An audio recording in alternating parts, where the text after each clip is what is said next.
So first, starting with today, we thought we'll do some cottage cheese based. We call it paneer. So basically, what happens is it's a homemade thing. You can do it industrial scale or home scale.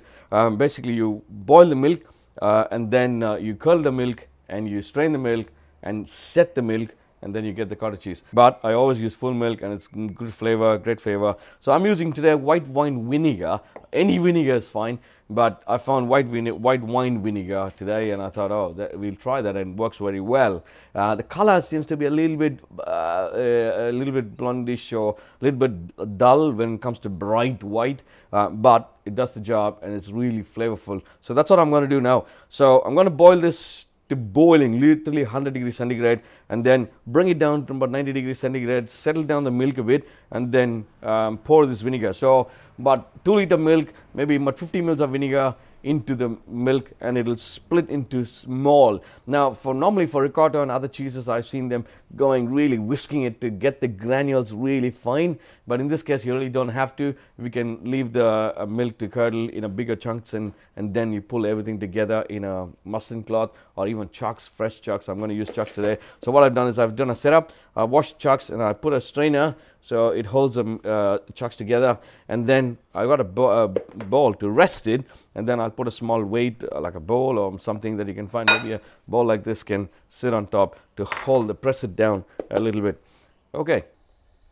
All right, guys. Now see, I left the milk for boiling now, and you can see it's come up with a beautiful skin on top, and it's good to you can have everything. You don't need to take the skin off, and then give it a good nice stir. And I've turned the gas off, so there's a gas not on, and I've just bring it down. I brought it down to around about 90 degree, and then see, I think I have the milk has got a little bit at the bottom, so you don't stir too much. Work on top, and then now I said 50 mils of vinegar. This is around about 50, about 50, 30, 40, 50, a ladle, and then gently work with this and let it curdle.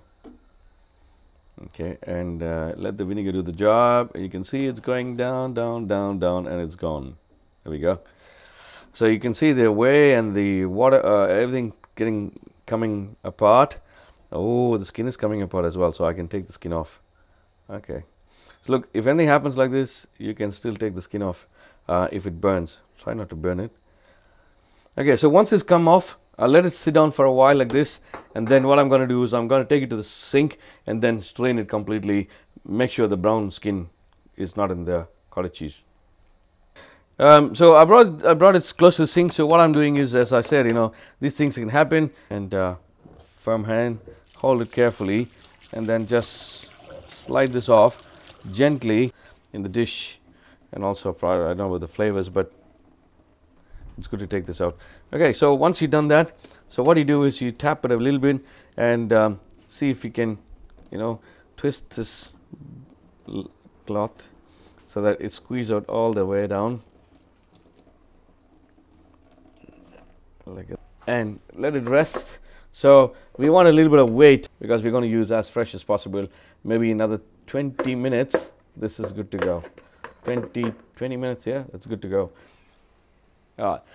Guys, now I rested this cottage cheese as we showed last time, last screenshot that was going in, and then now it's been set about half an hour, roughly about 40 minutes. Let's say 40 minutes, and this is the cottage cheese.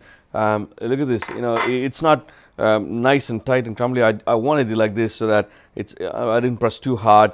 I wanted to just crumble, and now I'll cut it and show you how well it's set. There we go. Look at this fresh line. It's beautiful. That's all we need. We don't want it to work too much. It's very easy, and I'll just cut this into pieces, and then what I'll do is, we don't want to cut too small. There's a possibility it can crumble too much. We want it still sit in the vegetable or whatever that we're going to use later as a piece, So we don't want too big as well. So something that we can put on a fork or spoon and bite-sized pieces. Mouthful of bite-sized pieces would be the right word. You can even cut it this size, would be good. It's just, because it's fresh, you don't have to cook too much. All we're going to do is just toss it through the sauce, and that's all it is. So there you go, cottage cheese, homemade, fresh, 3 liter milk, and this is what we get. Thank you.